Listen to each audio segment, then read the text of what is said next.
भैया काहे ललुआइल वाला हो? अरे का कहीं रे भाई, देख ना ससुरा चल गई। अब कौनो ते ही मिले के उपाय बताओ। ये दो उपाय बताई ता बताओ ना रे। तो थू न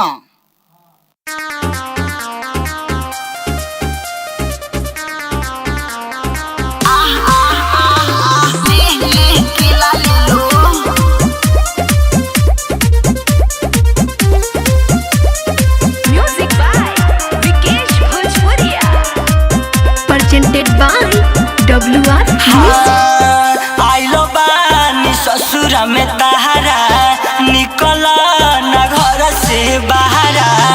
कब से परेशान बानी, कुछ ना बुझाता वे तहारा।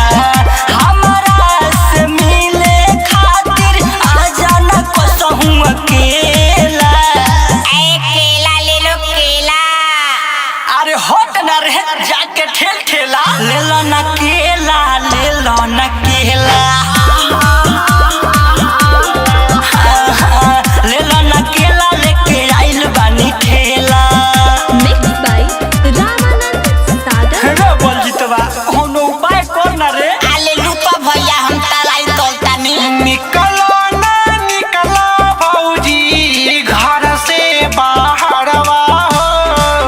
निकलो भौजी घर से बाहरवा हो।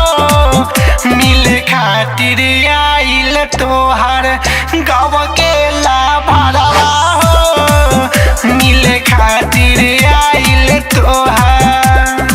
भाग सारे, अब हमरे कौन उपाय करे पड़ी। सुबह से घूमतानी भइल दुपहरवा। बाबा हो बतावा ना सना बाबा के घरवा। बड़ी दूर से आइल बानी कोके हम सफरवा। करैले नी होरा दे दो कर खबरवा।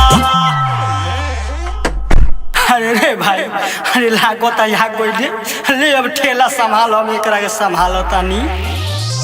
आ गइलू हमरा से मिले हो, भीतर से मन हमर खिले हो। आ गइलू हमरा से मिले हो, भीतर से मन हमर खिले हो।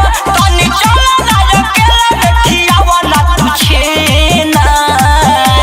धनी तनी दना नाना कहना, धनी तनी दना नाना कहना, धनी तनी दना। का अरे चुमा हो। WR Digital Recording Studio, Bethian।